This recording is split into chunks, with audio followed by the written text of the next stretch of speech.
The Bitcoin Group, the American original. For over the last 10 seconds, the sharpest Satoshis, the best Bitcoins, the hardest cryptocurrency talk. We'd like to welcome our panelists. Martine Wishmayer from General Bytes. Good evening, guys. Gabriel D. Vine, futurist. Hello.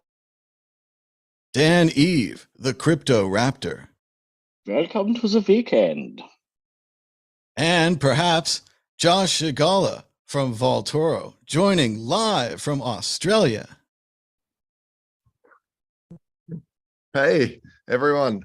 Welcome. Right in time. And I'm Thomas Hunt from the World Crypto Network. Moving on to issue one. Issue one, Bitcoin Ether fall after GoToBank, Silvergate announces liquidation. And then the very next day, regulators shut down Silicon Valley Bank in biggest collapse since 2008 financial crisis. The on-ramps and off-ramps for Bitcoin startups are being attacked and crashing on their own, perhaps because of FTX contagion. Martine Wishmayer, what do you think about the collapse of the banks and the subsequent 10% collapse of Bitcoin and Ethereum and others? I saw on the Twitter, many people are saying like, oh, bank collapses and they're selling their Bitcoin, how stupid. But it is a bit of an issue. I, for example, used crypto.com for a while. One of their on-ramps, of their only left on-ramp for fiat currency in the US was this Silvergate bank. So what happens is that the Silvergate the crypto.com exchange is basically left without any way to transfer dollars to them. So that will, without doubt, have an effect on prices because nobody can trade. On the other hand, those in Europe are very well, everything is still working there because of the banking partners in Europe that apparently have no problems, but it's just the US. So it looks like, a sort of orchestrated attack on the Bitcoin on-ramps, and this is something we've been talking about in the past. This is dangerous. They want, if you can't prohibit Bitcoin and you can try to attack its on and off ramps to fiat, then you also kill Bitcoin. Well, you don't kill Bitcoin, but it makes it harder to trade in Bitcoin. So I'm not too worried. I didn't sell a single Satoshi, to be honest, because I think other platforms will start, working, and Red Fidelity Investments, one of the largest asset managers in the US, I believe. They do a lot of stuff for the people, for investors. They also have a crypto division, and they will undoubtedly, take part of that the pie. So I'm not too worried. It's more bad luck, but it looks like an orchestrated attack, if you ask me. Gabriel D. Vine, it almost seems like Martine is just setting you up there, an organized attack.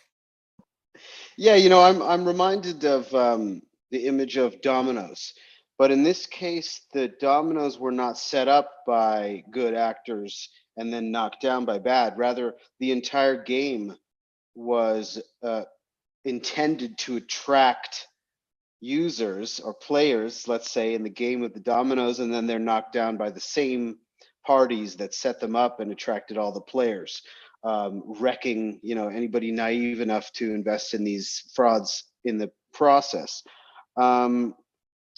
I would like to first give a shout out to Ansel Lindner, whose Bitcoin and markets reports I listen to assiduously. I think his take on macroeconomics is just really unique because it's Bitcoin centric and Austrian economics focused, but he's got a very interesting, very non-gold bug, non-inflationista kind of approach to analyzing the world economy.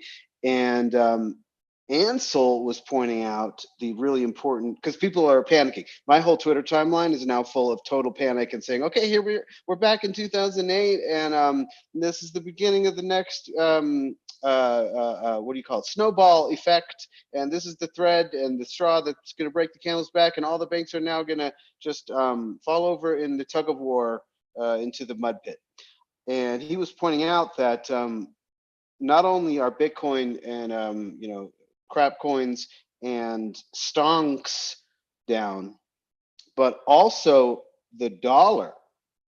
So that's not normal. In a normal panic, the dollar will actually spike because it's a flight to safety. So here we've got something else going on where the picture is not clear yet.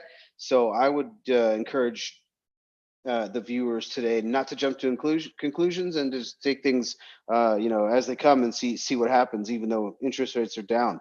I'd like to point out that in this article from CNBC, they're still talking about the industry and the crypto space as if Bitcoin and crypto are in the same industry. And while many people are grouping them together in TradFi and finance bros, they're actually diametrically opposed, as Martine pointed out.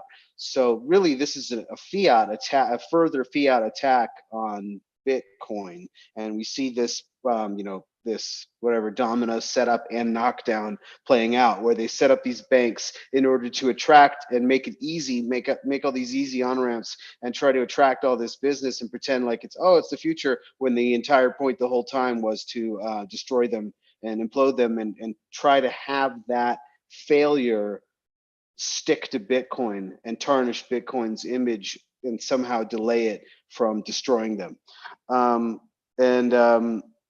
The other funny thing that I saw in the NBC article, which is about the Silicon Valley Bank forced closure, which is that they some I don't remember the official who said it, but they described the banking system as having, quote, compared to 2008, having, quote, more robust guardrails, which is just so funny.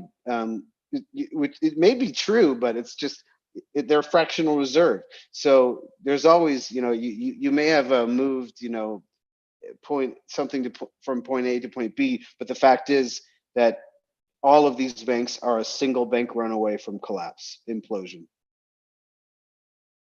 It is funny, once you start learning about inflation and the history of money, you always think that the next burst is going to be the one. And you're like, this is it. This is the end of all things. This is all. And it will be eventually, probably, but it never quite seems to be the one. And this is a good bank run, but it's a bank run on a couple of small banks. I do kind of agree, unfortunately, kind of with the prevailing conspiracy theory type idea. Here's a tweet I saved for you, Gabe. And the guy basically just details all the things that happened this weekend, all within 48 hours. So it is, coincidence or whatever, but it does look like a very bad weekend for Bitcoin and cryptocurrency. Dan, Eve, what do you think about the collapse of these two banks, which is obviously going to make it harder for startups? Companies like Coinbase use these banks exclusively for a long time as the only way they could get money in or out, which, whether you like it or not, people have to be paid, usually in dollars. And they usually use a bank like this to do it. Yeah, especially if you're working in the crypto industry and you're paid in cryptocurrency, you need a place to be able to cash out. And this doesn't help the scenario for people that get paid in crypto and are now going to have issues. I think even was it Kraken in the last couple of months had pulled some banking support.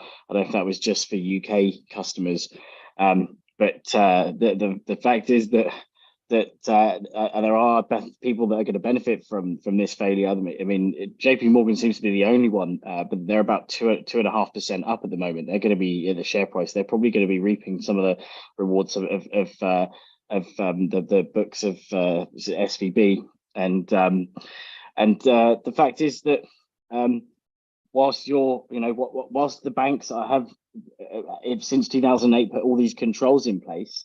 It does, and I actually, so one of my main jobs was as a business analyst was putting in a data control and governance system for a finance company, and even people like inside the company was still were screaming there's not enough regulation. This is going to happen. The situation is going to happen again. Blah blah blah. And the situation will repeat itself. Well, the bigger banks are just going to get bailed out because they, unfortunately, as much as they say they're not too big to, they're too big to fall. They're sorry, not too big to fall. They are too big to fall because the government will just bail them out like they have last time. The smaller banks have got less of a chance of that actually happening. And so ultimately, the people that get penalized are the small companies that have been setting themselves up and require banking services in the crypto industry. And the startups, they're the ones that get penalized most. And it all seems like, as you're saying about this coordinated attack, but when we're not in, and this has kind of been throughout history, but when we're not in a bull market, we're in a regulation market. Everything, we have all these collapses. It's everyone loses money, everyone shits the bed. It's time to suddenly rein in on the crypto industry because it's getting too far ahead of itself, always forgetting about what actually happened in 2008 crisis and why Bitcoin is here in the first place. So yeah, it's these things are just going to keep on happening over and over again until really there is enough confidence in some of the bigger banks to take on cryptocurrency. Even in the UK, 2 banks of mine in the last month or two have sent a letter out saying that they won't be taking any crypto related business. So if you're sending money to a cryptocurrency exchange, that's now banned. So if anything, I thought the UK was kind of opening up, but it seems like the banks themselves are they're getting a bit cold feet, as it were. It's funny, they always want to regulate us when we're weak on the way down. They never seem to want to regulate us when we're on the top and sponsoring arenas and so forth. Joshua Shigala, what do you think about the bank run, the dominoes falling, and is it all Bitcoin's fault? Banking. We don't need no stinking banking. No, it's the thing is that Bitcoin has never needed banking as such. It needed the on-ramps. It did, but really it was built for not needing this. And now with a lot of the stable coins out there, it's even less needed in terms of people working in the space and wanting to get, that can be said on one side. And then on the other side, you can say that businesses do need banks. The business side of Bitcoin does need banks. And this is what's difficult when it comes to running a crypto business or a Bitcoin business, is that really you do need it. But like I said on last week's show with the Silvergate thing, we've been running Vaultoro since 2015 as Bitcoin only. And the thing is, in those early days, you had to open up, I don't know, like a bank every week because they were closing them just as fast as you can open them on you. And they wouldn't tell you why. So you, as a Bitcoin business, you're very well practiced in the practice of opening up contingency bank accounts and making sure that it's okay. Now, these sorts of things where if there's a bank run and the FDIC, the insurer comes and takes over the bank, that's a different story. And I think crypto might be getting the blame for this rather than, hey, is there a problem in the banking sector? Is there a wider problem? And Silicon Valley Bank is one of the first to go because it's a bit more highly less risk averse than the others. I mean, the thing is that the Fed has been lifting interest rates every time now for a while. And we have people that are so highly leveraged because of the pandemic that's happened and the cheap money. And now a lot of these people will start defaulting. Not only that, you've got inflation. You've got a whole lot of issues happening where people just cannot afford. So maybe this is one of the first to fall. And if it is, then Bitcoin is the refuge. And it's interesting because about I don't know, 2 weeks ago when when they were coming out with their inflation data in the US, it was so interesting for me because the mainstream, as well as the mainstream, and I could say this nowadays because the industry is so big now, the Bitcoin industry, is that the mainstream Bitcoin industry was giving this ridiculous narrative that, if inflation data comes out higher, then we're going to see Bitcoin drop because it means XYZ. And then, but if inflation comes lower than expected, then it's a good thing for Bitcoin, and Bitcoin will keep on bullying. Now, that just didn't make sense to me. I mean, it makes sense in one way, because you know, for the whole reasons that they said, oh, the economy's doing better, it's you know, it means that there's more money, people will buy Bitcoin. But in another way, it doesn't make sense, because Bitcoin was actually built as a hedge against inflation, or it's one of its functions. So when there is inflation and massive inflation, people will start to exit out. It's the same thesis as gold. If the inflation gets too high, you jump into Bitcoin or gold, silver. So yeah, it's an interesting time. I don't blame Bitcoin for this. I think it's horrible, because Silicon Valley Bank has been a really good actor in this, for our space, onboarding businesses and helping entrepreneurs out that want to trailblaze a very, very risky space, especially back in the day when every headline was drug lords and terrorists and everything else. They said, well, we don't read those headlines. We think you're doing a legitimate thing. You're taking KYC. You're doing your thing. So they onboarded them, whereas many banks didn't. So yeah, sad to see them go, but I don't think it's a big problem. That is interesting about the Bitcoin and the inflation, although I do think Bitcoin has to reach a certain size before it starts offsetting inflation. And I'm not sure if we've gotten there yet in amount of money in Bitcoin, so that its moves don't wipe people out. Where it is right now, a bunch of people get into a risk off mode. They take their money off the market, and that does actually still affect Bitcoin, because we're just not that big. Moving on to the exit question, predicting against the magic Bitcoin ball, the true source of knowledge in all the universe, which everyone last week predicted that the price would be up, I believe. We have a lot of uppers in here. Will the price of Bitcoin be higher or lower this time next week? Martin Wishmayer. It will definitely be lower. I think it will be lower. I mean, if you didn't sell yet, it's time to apply for a job at McDonald's, I think. Many fine careers have been started at McDonald's. Many fine books have been written in prison. Gabriel Devine, will it be higher or lower this time next week? I'm looking at the price now, and it looks like it's down 2.5% today, under 20K. So I think it's actually going to bottom, and we're going to be inching higher in a week. It does seem like quite a lot of negative stuff has happened. And when you look at it, we're only down 10, 12%. In the old days, something bad would happen 30%, 50% in a day. But that's not to say it couldn't happen again. Dan, Eve, higher or lower? I'm going to say, just before I say my little contra, because the contra trading prediction, the reason why they regulate on the way down and not the way up is because on the way up, and when we're up, there's so much money floating around that everyone gets donations and backhanders. Right, that's how it works. Right now we're seeing, oh, everyone who it was donated when FTX was all up high, and now they're like throwing the book at them. So my prediction is going to be, because I'm still after cheap Bitcoin and I'm a great contra trading indicator, is that Bitcoin will be higher than Snoop Dogg next week. That would be great.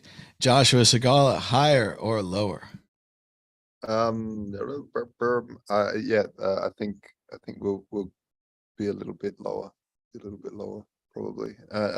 If not, we're moving sideways for a while.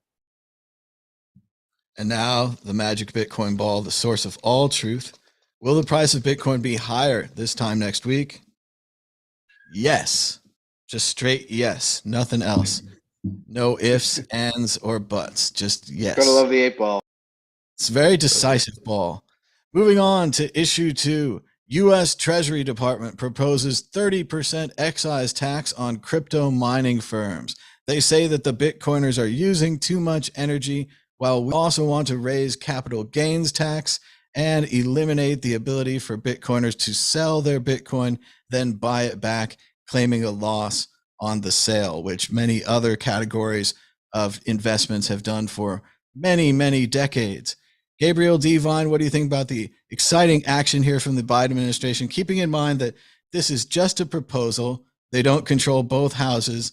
And even if they did control both houses, this wouldn't all go straight through. I've seen a lot of people just go, oh, this is happening.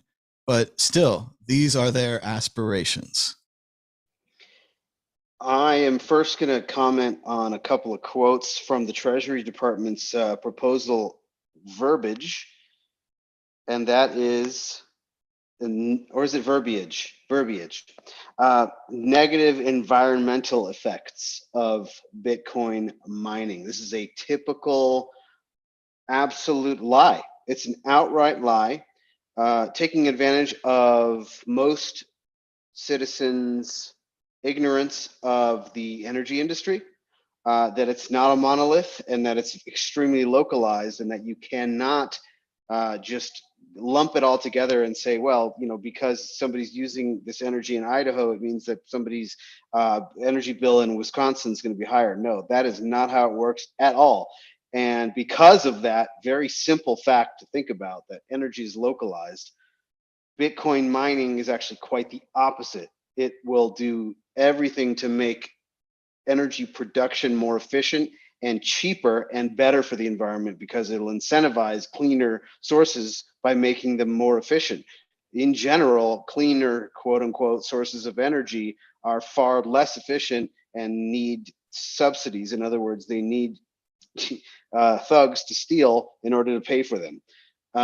So, you know, Bitcoin actually makes some of these sources of energy viable by being a dependable variable user and demand for this extra energy that's around. It can soak up all the extra energy that you know, makes these energy production facilities inefficient and expensive. The other quote that I want to call out is at the end, they mysteriously claim other harms. And I would like to offer my interpretation of which other harms Bitcoin mining is rendering upon the world, or upon the country, let's say, that the US Treasury Department is insinuating here. The other harms are directly undermining a very long-term Ponzi scheme, which the Treasury Department is at the center of, which is called central banking. It's a communist scheme cooked up by psychopaths over the last couple hundred years in order to steal and enslave humanity. Bitcoin is intended to destroy that. So the other harms they're talking about generally refer to offering freedom to individuals and a direct threat to the control of authoritarians. And I'm once again going to defer to my old pal, Ansel Lindner, who, as I got his start here with Thomas on the World Crypto Network 9 years ago. Ansel's a lot smarter than me, so I'm just going to tell you guys what he said, I believe, earlier today, which is, no way this will happen. The GOP has far too much power in Congress right now. They would never let this giant spike in capital gains tax to pass. It has no chance of passing. It's just a headline and virtue signal ploy. It does seem a bit like asking a DEA agent for his advice on drug legalization. He has kind of skin in the game, obviously. Dan, Eve, what do you think about this being a tax on new tech, backwards idea in itself? Well, I don't know if it's not, I don't think it's new tech specifically, because it you know, the obviously EVs are benefiting from a huge wealth of subsidies and such around the world. Even though that Cynthia Lummis in the recent Senate hearing, is that the right term?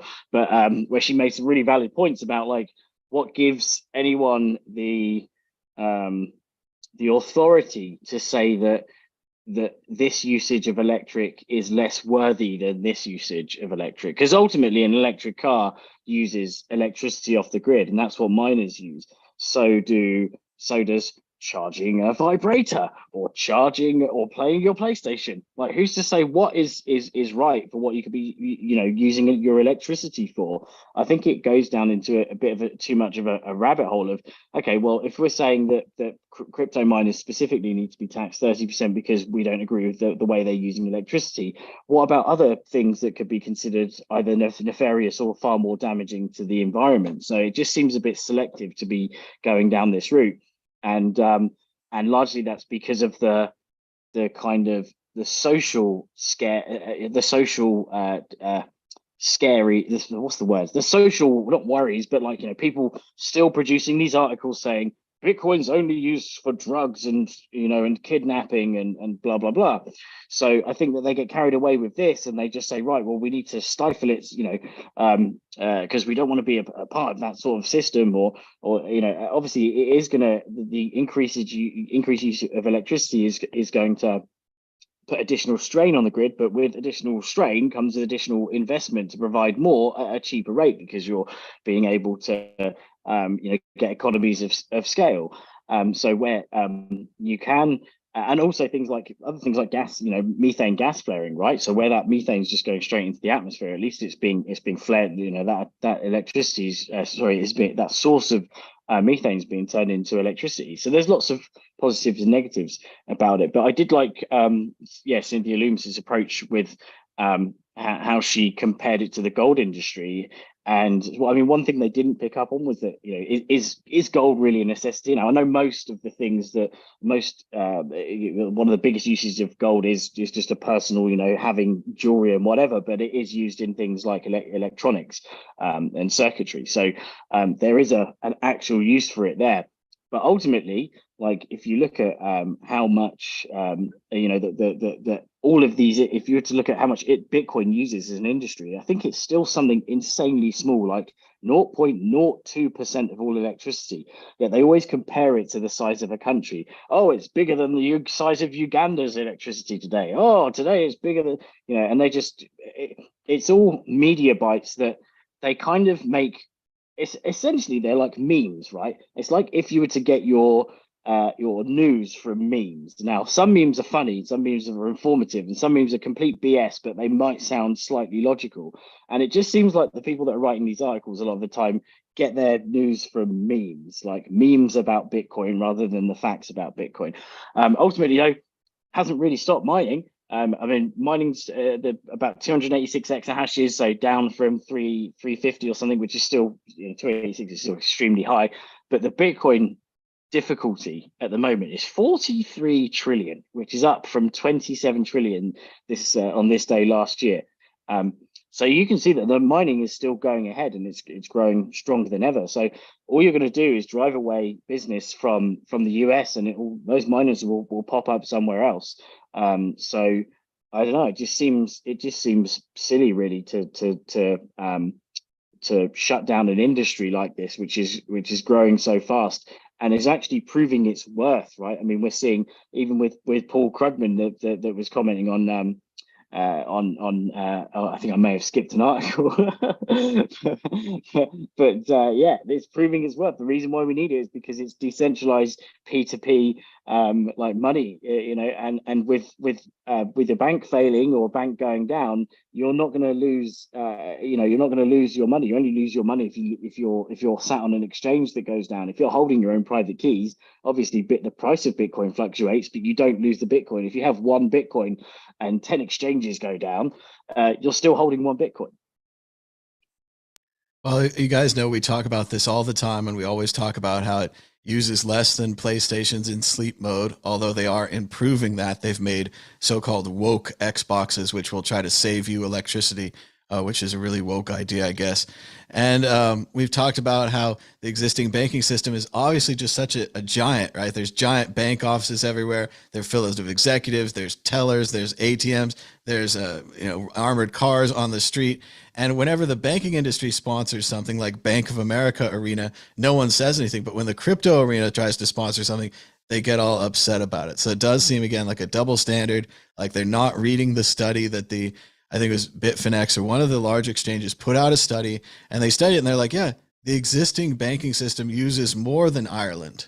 Right? The existing banking system and all the trucks uses more than Portugal, whatever the country is. Gabriel, do you have more? I think it's BitMEX that did it. I'm not exactly sure. That sounds more correct. I didn't think mine was correct, but yeah, BitMEX, look it up. There's a study. It has the information there. And we're not just making this up, but yes, Bitcoin doesn't use that much energy right now, but it could use more in the future.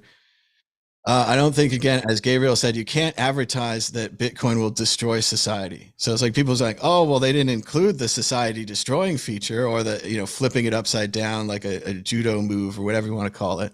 And although I don't like to buy into the, old man can't govern thing, it does have a bit of the like, you kids and your technology, I'm going to tax you directly. Old man yells at cloud feeling. So that's not a great feeling. And that happens sometimes. Joshua Shigala, what do you think about the attempt to tax the mining industry, as well as, like Gabriel said, the aspirational raises for capital gains and other things, which won't happen, but freaked people out?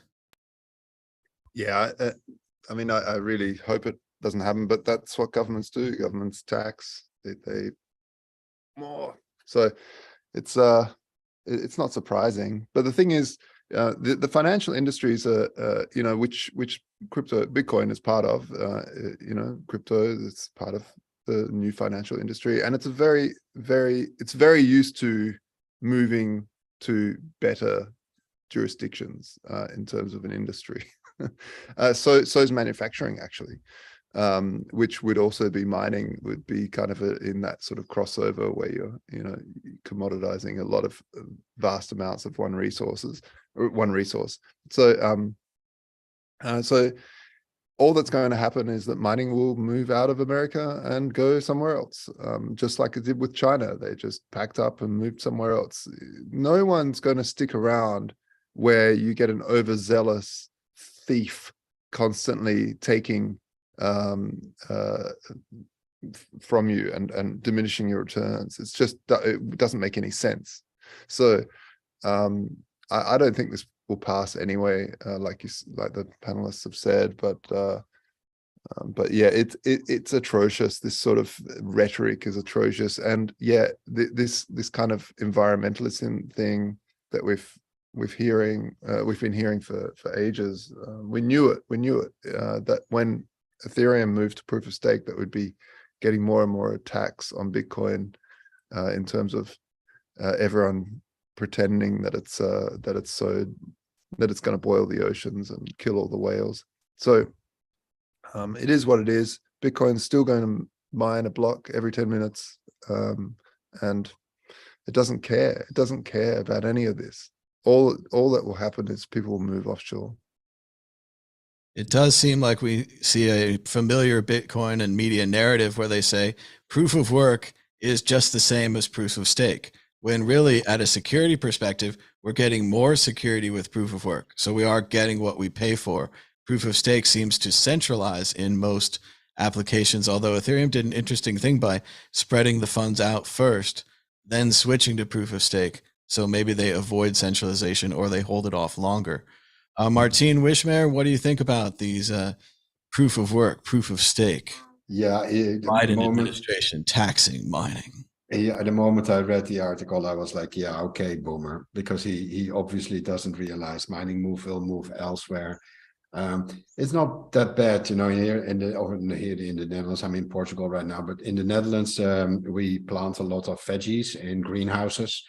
Traditionally, we've been using gas, cheap Russian gas, but since the pipeline blew up, prices went through the moon. So there's some clever youngsters that use Bitcoin miners. They place them in the greenhouses, and without any extra, well, they put them in a box, but without any further equipment, they just blow the hot air into the space. So they keep the tomatoes nice and warm at temperature, while at the same time they're mining Bitcoin. So what are you going to do? Are you going to charge them extra or charge the electricity extra? It's not going to work. In the future, we'll just create heaters, home space heaters that mine Bitcoin. Will they tax that because it does mining, or will heaters be taxed? I don't know. I think it's ridiculous. As Gabriel said, it will probably never pass, but this will probably make him popular. You know, when are the new elections in the US? Is this anytime soon? Maybe it's just to get some voters in or something, you know. But I don't know. I don't keep track of 20 politics. months. 20 months. Oh, okay. Then you know he has to come up with some better stories. But no, I wouldn't worry about it too much. We've seen this so many times. It's like we are gonna tax those Bitcoiners. But no, you know, money is like water. It just flows where, you know, where it's well treated. And same goes for the miners. You know, if they're not nice to the miners will pack up shop and they go elsewhere. As we saw in the previous Bitcoin Expo in Miami last year, they had the huge sort of containers where you could like get them pre-fitted with miners. The hooks were already there. You just load them onto a truck and you take them elsewhere. And wherever there's cheap and plentiful power, just plug them in. And so yeah, I don't think it's that bad for the environment either. I've seen initiatives where, because like in the Netherlands, we have a lot of overproduction of solar panels, and we have a really old network grid, which is struggling to handle all the power that's being generated by those solar panels. So on a sunny day, even though it's hardly ever sunny in the Netherlands, but if it's a sunny day, then they have to switch off the solar panels to prevent the grid from being overloaded. So some of the guys met at the Bitcoin meetup there. What they do is they use these containers full of miners to have a lot of flexibility and points where there's congestion in the network, where there's sometimes it's just way over capacity and they can't get rid of it. Instead of just like shutting down the solar panels, they just consume the electricity to mine Bitcoin. And I think it allows for flexibility because the energy is money and you really turn it into a different sort of money. And until, you know, you need it for something else and then you switch it over again. So I think it's just thinking that you can just tax those Bitcoin miners is not showing that he understands it or anything. It's just like, oh, we'll tax those miners, you know. And I'm like, yeah, okay, boomer, bye. No, don't worry about it. No, I could go on this for hours and sometimes maybe really angry. It's like, don't you see it? But no, don't. It's no point. We already won this race, is my opinion. Well, the exit question, I think we're all pretty much in agreement, but prediction, will they pass the mining tax? Will they pass the capital gains tax? Yes or no, Gabriel Devine? No. Dan Eve, will they pass? No, you shall not pass. Joshua Shigala, everyone's against it, lining up. No, won't happen. Martin Wishmayer, is it a clean sweep? Not happening. Not happening. Not in this lifetime. Yeah, I don't think it's happening either. But again, it is aspirational, and everyone can make fun of me in the comments. It's the Democrats that are trying to do it. So there you go. Moving on. Check out worldcryptonetwork.com, where you can click on the left side on shows, then click on the various hosts of the shows. Just click on hosts, and you can see all the episodes with Gabriel Devine going back to Bitcoin group number 85 on January 30th, 2016. Look at this. You can scroll through. Some even have Gabriel in the thumbnail. What's the luck on that? So check it out. We've got at least the tagged ones. We have 44 episodes with Gabriel Devine. So welcome again to the show, Gabriel, to the show. Moving on to issue 3, New York Attorney General sues KuCoin, a Bitcoin exchange that they claim is a security and commodities exchange. And they claim that Ethereum is a security because of the switch to proof of stake. Ethereum now promotes itself, and they've declared that that means you're a security. Dan Eve, what do you think about the exciting actions coming out of New York State, which we've known for years is a hotbed for Bitcoin technology and activity? Well, it's incredible timing because I just got an email from Coinbase saying an update on staking with Coinbase, talking about how they're slippery shoulders and that we don't actually stake the rewards. We just use the protocol. The protocol does that part. So the regulatory attacks are definitely getting them walking over hot coals right now. I mean, we've seen this before where I can't remember what sort of what government entity it was that said that Ethereum was actually, most of the mining was done in or staking, sorry, was done in the US, and therefore it should be classed as a security and under US law. So it seems like they're really reining in right now and trying to assert their power. Maybe before the next big leg up and the next big post-halvening pump. So it's positive for Bitcoin, of course, that Gensler has kind of said that Bitcoin is the only kind of real cryptocurrency that's not a security. ETH seems to be still treading water, but I just don't see how they could put too much pressure on it. I mean, I know it is, it came from an ICO ultimately, but it kind of is making steps towards decentralization. Obviously, it's using proof of stake, but maybe there's just a lot more influence coming in. Isn't there a lot of Ethereum tokens from the original sale that are being opened up? Maybe some of those are being what's the word? Set aside for some donations, maybe to help regulate. Obviously, not in New York. New York's been historically very strict with Bitcoin. With putting Charlie Shrem down for essentially for money laundering practices back in 2016, 2017, and the Bit license.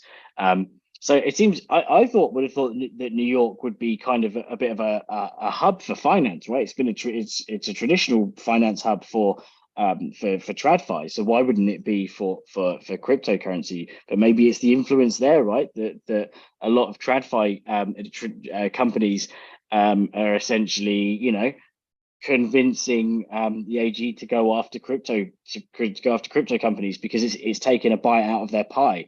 But ultimately, whether Ethereum does get classed as a security or not, it's still going to be growing around the rest of the world. And who knows, what if the staking just gets moved abroad, right? If they say, right, well, the majority is staked in the US, then why not just set a company up elsewhere and move the funds out and actually technically stake from that side? I don't know. There's plenty of things that they could do to avoid that.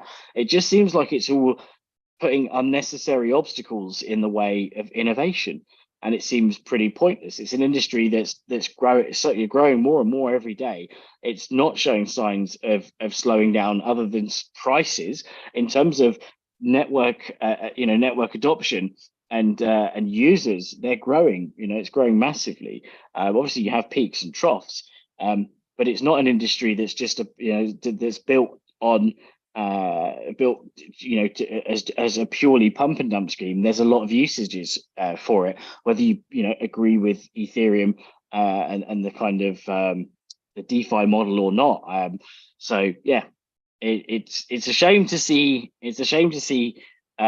such a big international hub stifling innovation like that. It's almost like I don't know. Yeah, I think it's definitely coordinated. We're in regulation season. It is interesting. I think, Dan, you'd think New York as a financial hub would be a home to all these things and innovating. But instead, I think that everyone's agreeing on this panel. They're going to say it's regulatory capture, and the existing players are using their position to try to keep other players out. As for the Ethereum argument, it seems to me that Ethereum was more of a security when it was launched by a group of people who gave themselves pre-mined currency, stock interest in its success, and then went on to pump and proceed to succeed, actually, as it turned out, with their currency. This new system, where it's a proof of stake and a random group of people then benefit, doesn't seem to match the definition in the category as well. And I feel that they're kind of stretching here. They have an old category, much like you'd have something for, drug proliferation. And you say, now we're going to use that against MP3s because the music pirates are the same as the drug pirates. And here you've got an old category meant for securities and companies, and you're going to try to use that against proof of stake, which is a wholly new concept. And I hate to say it, Congress, but maybe you need to write a new law. Everyone's mad regulation, but still, at least you'd have something tailored for what you're talking about rather than trying to overload an operator here, right? They're stretching their definitions. Joshua Shigala, what do you think about the New York action against KuCoin and Ethereum being perhaps a security? Yeah, it's really what I find fascinating is that regulation might be the thing that decentralizes proof of stake, because you don't need these centralized parties to stake. You don't need Coinbase. You don't need KuCoin. It's just that you have your coins there and they have a little switch that says stake this and earn an APY. So, yeah, it's just another reason to keep your coins on an exchange if you're mainstream like that. But these sort of regulations that put these things in the way might just make people, because at the end of the day, these protocols, you can stake Ethereum without any of this. You just go and stake it using the blockchain. And so yeah, maybe this is what actually decentralizes proof of stake more. Some would say it's still decentralized because I don't fully buy that proof of stake is centralized and proof of work isn't, because proof of work can also be centralized. You see it constantly crawling up towards 30% on one pool, 40% on one pool. It even gets close and people start shouting.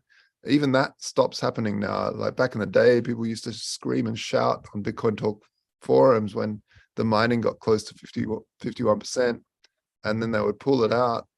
With proof of stake as well, with all of this people banning, and I've said this on the show before, so excuse me for the listeners that are here week on week, but it's harder to see a proof of stake miner. So if they do tax capital gains taxes or anything like that, or if they tax mining, hey, maybe you just switch to proof of stake, or if you just make it totally illegal, like they did in China. I'm sure there's proof of stake mining going on in China and they wouldn't know because it looks like any other packet. Yeah, so I think this is a really, really interesting time though, where you have multiple technologies. And at the end of the day, that's what people that are early in Bitcoin were, technologists. They're enthusiastic about the technology. They're enthusiastic about the being something against the fractional reserve system. And so, yeah, I'll be fascinated to see what happens now with proof of stake. I think it's a really, really interesting thing. Humans can label anything. This is the thing. If a cop doesn't like you as having a bad day, they can circle your car and find something wrong with it. And this is exactly what the lawmakers are doing now with the crypto. So I think Bitcoin and Ethereum and the crowds need to join together as one industry to fight this nonsense, because it's the whole divide and conquer thing where Bitcoin is like, yeah, good, it is a security, get them, and I think that's a really not a good way to go. We just like Bitcoin picked on gold, or gold picked on Bitcoiners. It's like, who's the common enemy here? Fractional reserve banking. It's fiat. Bitcoin, gold, Ethereum, we're all in this together, I believe. And that is that we're building cool technology that bypasses old school legacy infrastructure, and also creates a lot of releases a lot of inefficiencies in a lot of spaces. So we got to just keep on doing that, because the capital will flow wherever there's less inefficiency. Yeah. Artine Wishmayer, it says in the article that it aims to block access to the exchange in New York by forcing KuCoin to geofence its website based on IP addresses and GPS locations. This is good for the people of New York, right? Yeah, they did that with Binance too. It totally doesn't work, but that's just it's silly. It doesn't even work for like HBO and Netflix and stuff if they try to geofence it.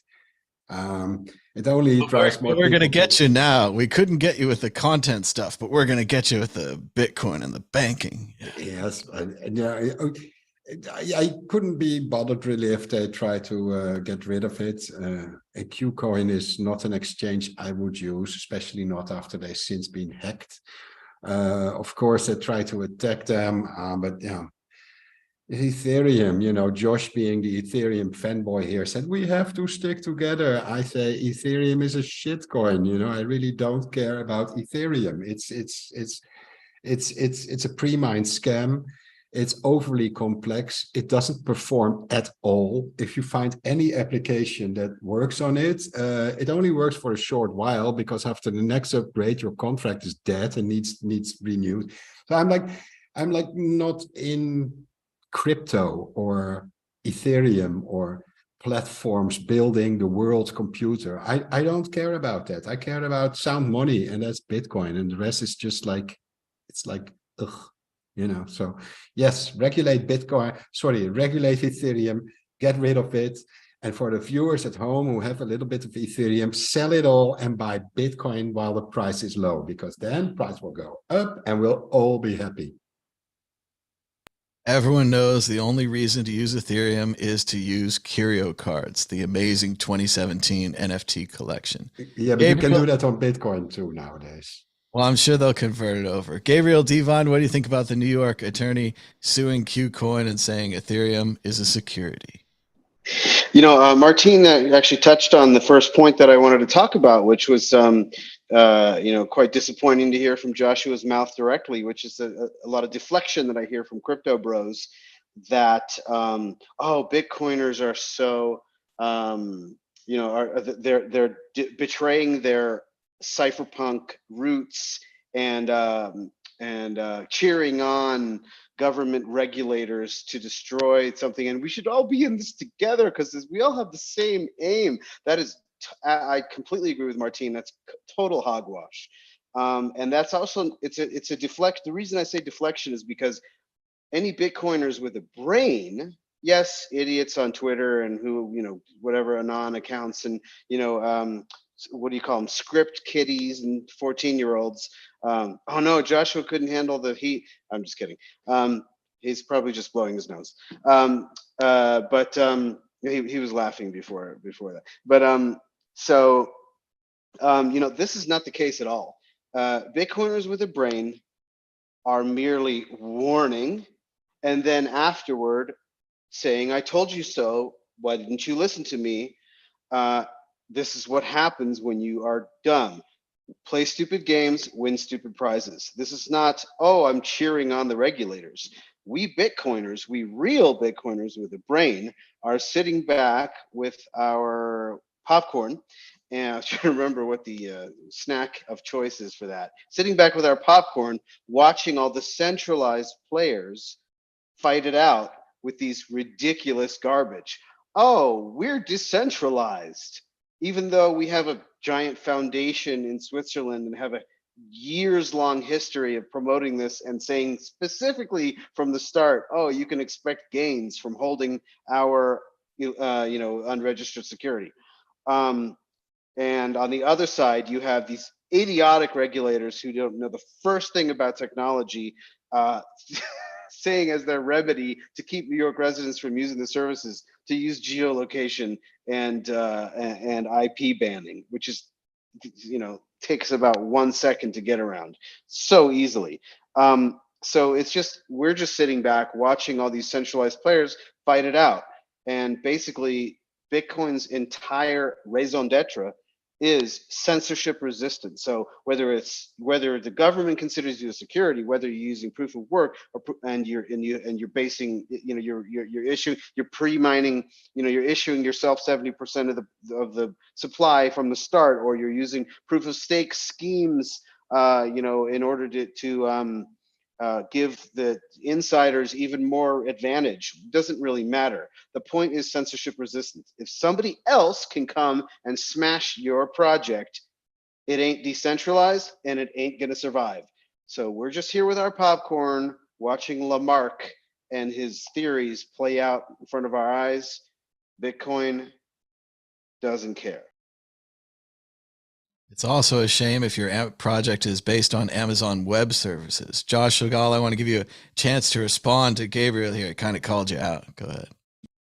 No, it's good. I mean, this is what I love about this show is that you get different viewpoints, and I think that at the end of the day, you know, whether someone that's a different topic, whether someone calls themselves decentralized and isn't, and also what, you know, where's that line? Where's that line in that grayness? Of course, Bitcoin is ultimately decentralized. That's wonderful, but we all know that these lawmakers aren't just going after the you know, those players. They're going after anything to do with Bitcoin or crypto, all of it, and so yeah, I mean, I just think there's a divide and conquer thing happening here, and it's always happened, and I saw it mainly with the gold industry and the Bitcoin industry, where, you know, Peter Schiff was yelling at the clouds, and then you've got you know, Barry Silbert telling everybody to drop gold, when really the real enemy was fiat all along.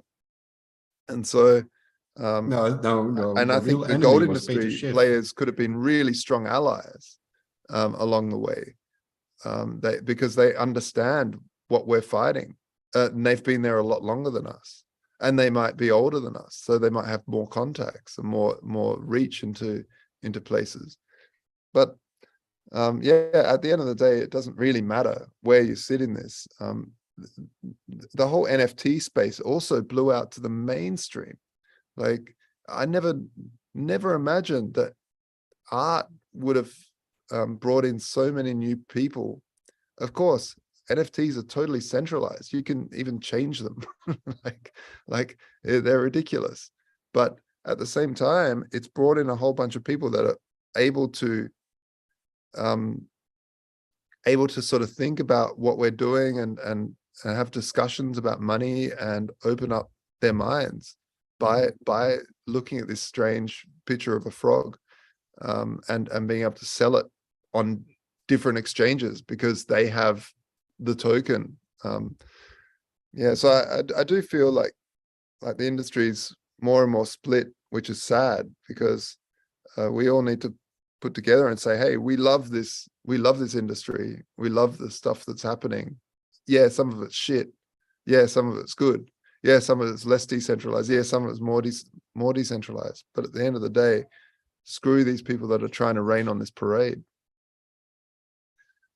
No, you're painting me in a way as a Bitcoin maximalist, but I'm not. I'm just a shitcoin minimalist, and I really don't like all these all this just noise around Bitcoin. I mean, for me, there's Bitcoin because it has a use case. All the other things, they don't have a use case. I mean, okay, people might want to like post pictures, JPEGs of art on the blockchain, but that doesn't give it a use case or justify the highest prices. I mean, it's sound money that created Bitcoin. That's why Bitcoin is there, and I think it works. And you know, I don't need bananas on the blockchain or my coffee beans counted on the blockchain.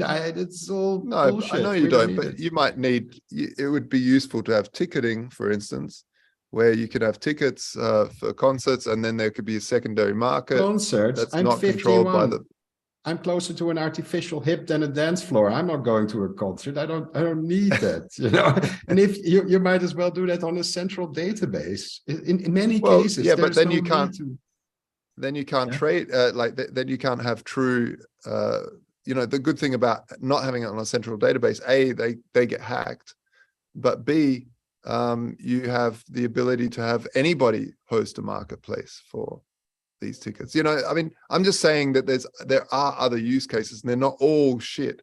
You know, I really like the DeFi space. I really like the fact that you could lock up funds without trusting Celsius into a smart contract. Okay, you have a point there. Yeah. You know, that's really useful. I think it's still, there's still risks involved. It's not risk free, but I'd rather trust code than Celsius or BlockFi or whatever they were called.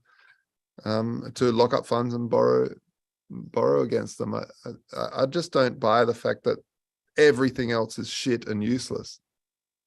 That's just ultimately, if something has a use case for someone else, it may not have a use case for you.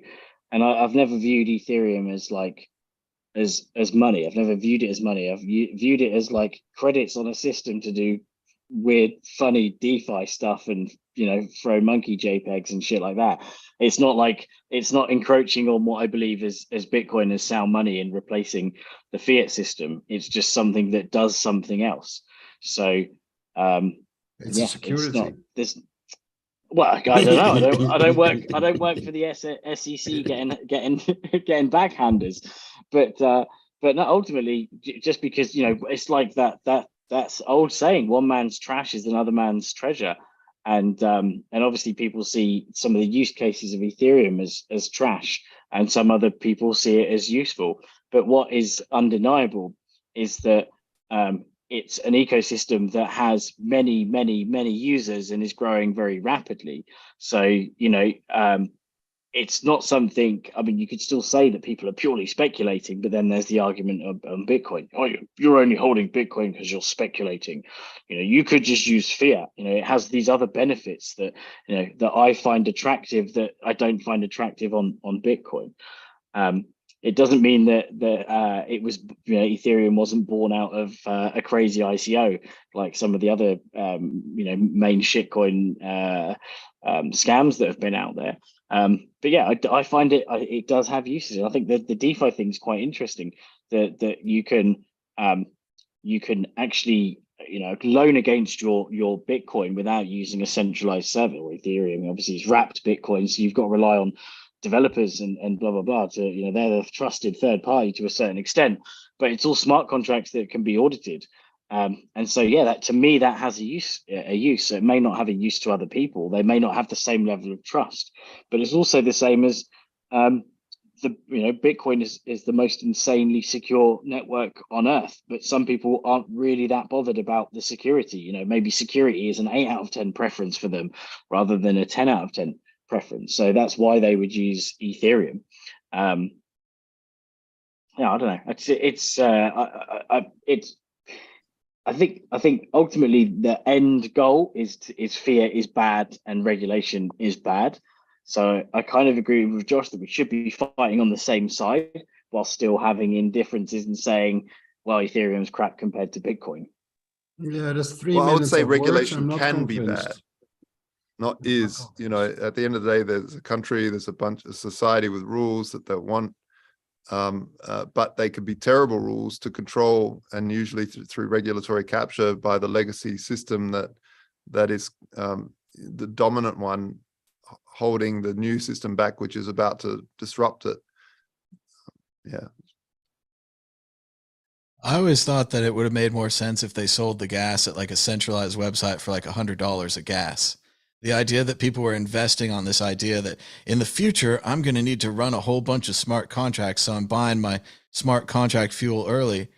And then it turned out in the future, I needed to run a bunch of smart contracts and I should have bought more smart contract fuel. So it doesn't always work out the way you think you're going to see it.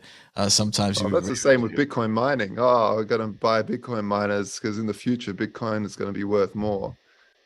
And then, oh, it didn't happen. I should have just bought Bitcoin. Let's see, Gabriel, did you have more on this issue, or about done for now? No, I actually do have one final thought, or a thought that came to mind, and that is Hermann Hoppe. I'm not, you know, extremely fluent in Austrian economic theory and the works of specific figures in that field, but Hoppe is well known in the Bitcoin space for his contention that money converges over time to the very best good for the purpose of money at the exclusion of all others. And the implication for Bitcoin and these tokens that are issued by other parties and companies, and also in a, you know, other anonymous figures online, whoever.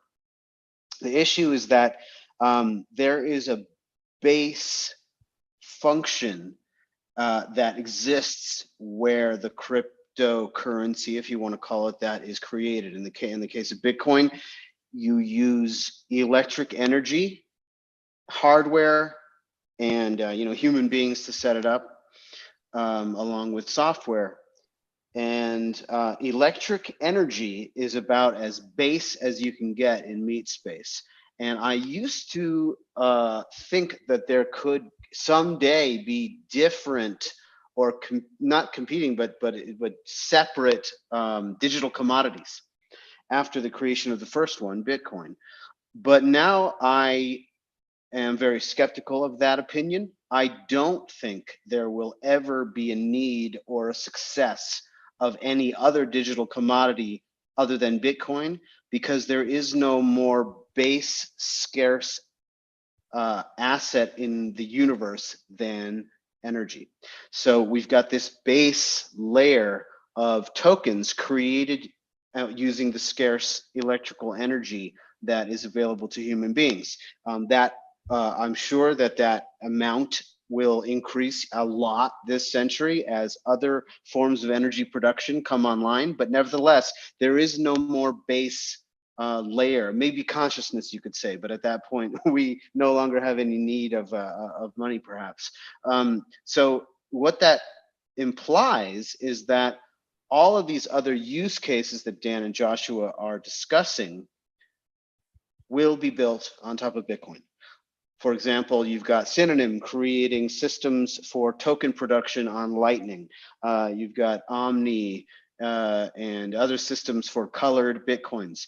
All of the functions that you guys are talking about can quite easily be created if you don't want to have a centralized database. Like for tickets, I think that the incentives don't line up for the venues to use decentralized tickets. But for example, all of that can be done with Lightning millisatoshis. So I really have come over the last 9 years, have come to consider altcoins as primarily frauds, and then a few experiments, all of which will fail in the face of the base layer of atoms in our physical reality, which is electrical energy, or any type of energy, but we tend to use electricity because that's how our hardware works. There's no layer under that. So I think that, or whether you use oil, electricity, whatever the source, there isn't another layer under that. So there won't be another digital commodity to create a money out of that can be used as a store of value, unit of account, and medium of exchange. So I think all of these other ones will attack each other, and this is why I very much disagree with Joshua's characterization of the crypto and finance and Bitcoin all being in the same space. No, Bitcoin is new finance. Everything else is old finance, including altcoins. That's how I see it. And it's not a matter of divide and conquer, because Bitcoin is the one who's going to be dividing and conquering the other side. It doesn't work toward Bitcoin because Bitcoin's the decentralized one. Yeah, but there's certain things I Amen. like for what we're building. Yeah, I do like it. It's a good point, but at the same time, I cannot build what I'm wanting to build on Lightning. I cannot build it. I can't build it on Bitcoin. I can build it on maybe a Liquid, but that's not Bitcoin. That's a side chain. I can build it I can build it on RSK. Oh, it's getting it's getting anchored to Bitcoin, but it's not Bitcoin. So I disagree with you. I cannot build. I've looked, man. I wanted to build it on Bitcoin, but I can't. It doesn't, the operator codes don't let me. So in the meantime, you'll be using these experiments, but in 10, 15 years, then you'll be using Bitcoin. Yeah. Well, very well said, Gabriel. Good stuff. And it's also so hard to argue with Joshua, who has the best background in the world here.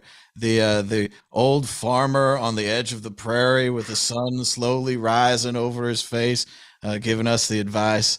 and so forth. So it's very hard Also to good hat. I mean, it's like it's a shame to be you know, on the other side of the argument against a hat such as. very true. Yeah, of such caliber. Yeah. That's right. But we're going to move on to very quickly issue 4. Issue 4, Bitcoin Twitter taunts Paul Krugman over traditional finance troubles. Paul Krugman's been a critic of Bitcoin for years. He said the internet would be just about as useful as a fax machine. And now he's having trouble with Venmo. And like any other celebrity, he's taken to Twitter to complain about Venmo. Krugman says, too busy to tweet, but not to vent. I've been using Venmo for years, but now it won't allow me to make payments. I spent a long time in chat with representatives, and they told me they can't explain why or fix it. The software has taken control, to which Bitcoiners like Michael Saylor responded with the 3-word phrase, Bitcoin fixes this. Others quoted Paul Krugman's own words back to him and said, cryptocurrency lets you make electronics transactions, but so do bank accounts, debit cards, PayPal, Venmo, etc. All these methods involve using a trusted third party. But unless you're buying drugs, assassinations, etc., that's not a big deal. And Niraj asked him, Paul Krugman, were you trying to buy drugs or assassinations? So just a fun little story about Paul Krugman and the reason for cryptocurrency when he can't use his Venmo account.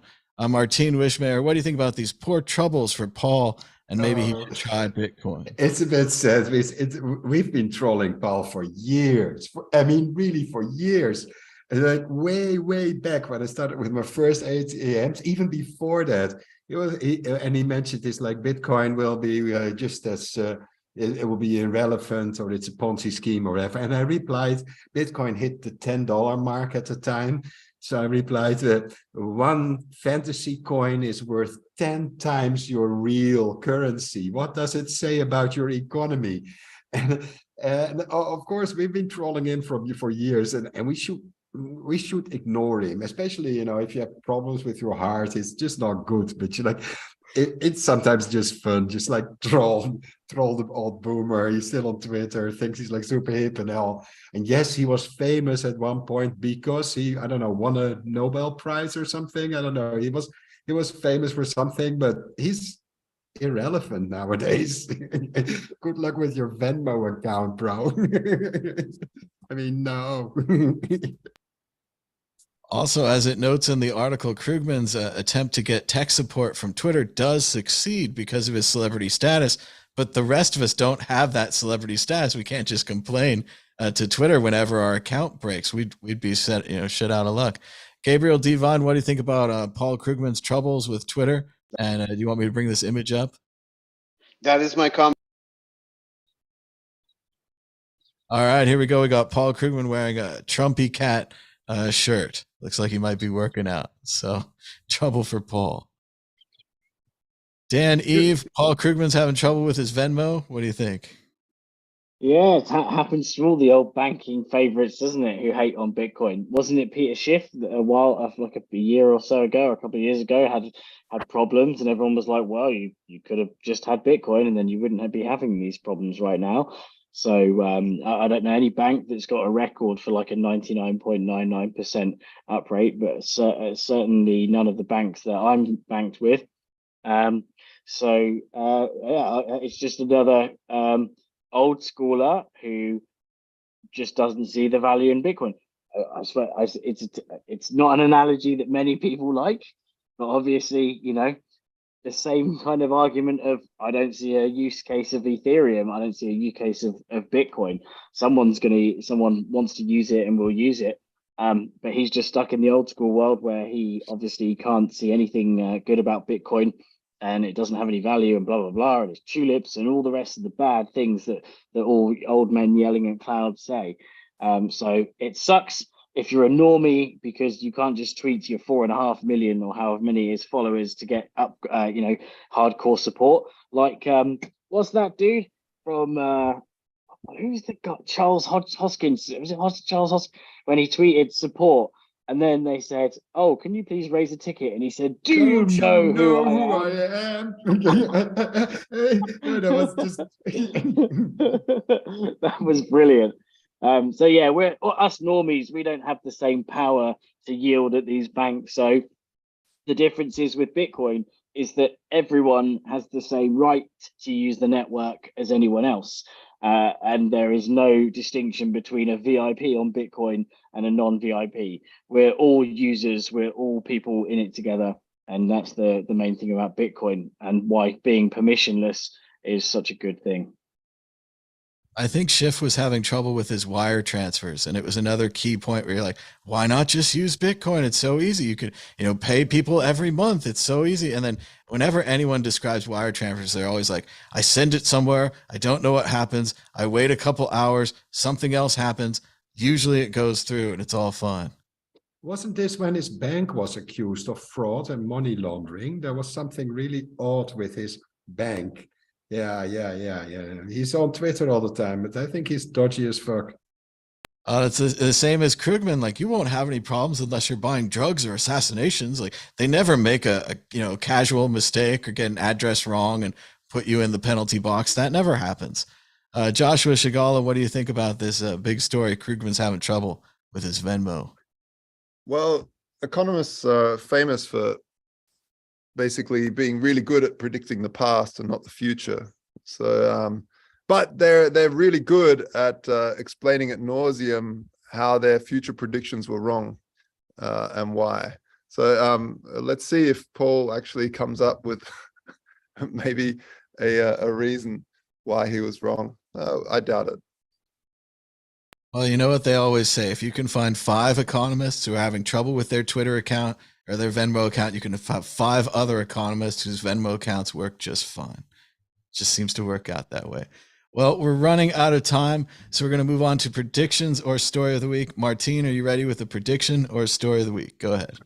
Not really a story of the week, but we just sent in, we're going to Bitcoin 2023. So if you're all into like Bitcoin ATMs, then we'll be there. We'll be showing like 3 models and our conversion kit. So there'll be like lots of things to do.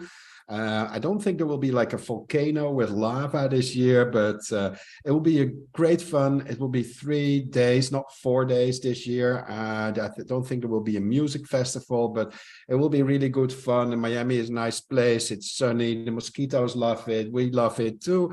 We'll have a great time there. So, if you're coming over to Bitcoin 2023, they'll give me a shout out on social media and we have to meet up and just party like there's no tomorrow. Miami is going to be really good. Unfortunately, I think the only dead Mao coming this year will be actual dead mice. Gabriel Devine, prediction or story of the week. Go ahead. Yeah, I have a prediction.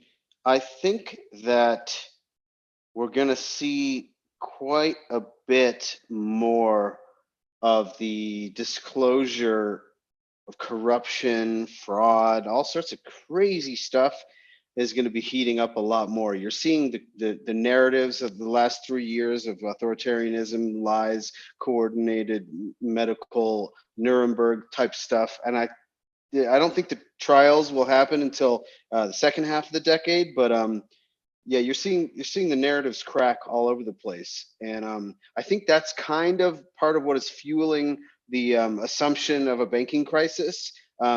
Like I was listening to a very woo-woo out there guy today, Cliff High, who's really fun with his crazy ideas, but his prediction is a terrible track record of predictions, especially financial. It's like the opposite of Ansel Lindner, but it is interesting to see how his social predictions tend to be really dead on. And I think that there will be a spillover into finance.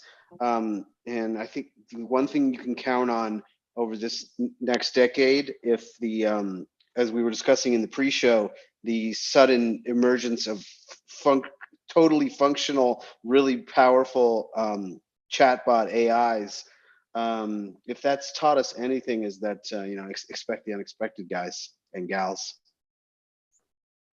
Dan Eve, prediction or story of the week. Go ahead. I predict that what am I going to say? I think actually that because we're in regulation season and New York stepping out, I think we're going to see another state stepping out and saying we need to tax Bitcoin mining, another green type state like California, because they're kind of a very green type state. Surely they have interest in the sort of green market. So I think we're soon going to see some other restrictions maybe placed on Bitcoin mining from another US state. You think they'd be able to learn from Star Wars like the rest of us when he said, the more you tighten your grip, Tarkin, the more star systems will slip through your fingers. Joshua Shigala, prediction or story of the week? Go ahead. Story of the week is I'm just balls deep in zero knowledge proof stuff. Just looking at zero knowledge proofs. So I just find them fascinating. I find them really interesting.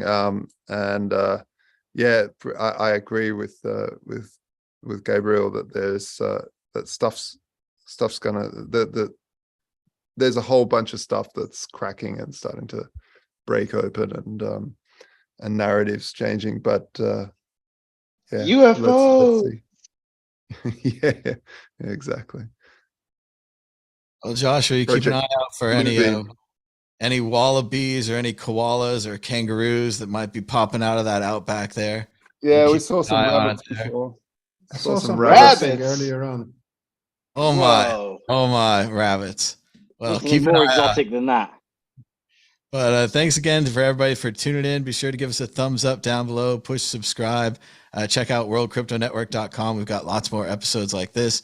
And until next time, bye. Bye. Bye.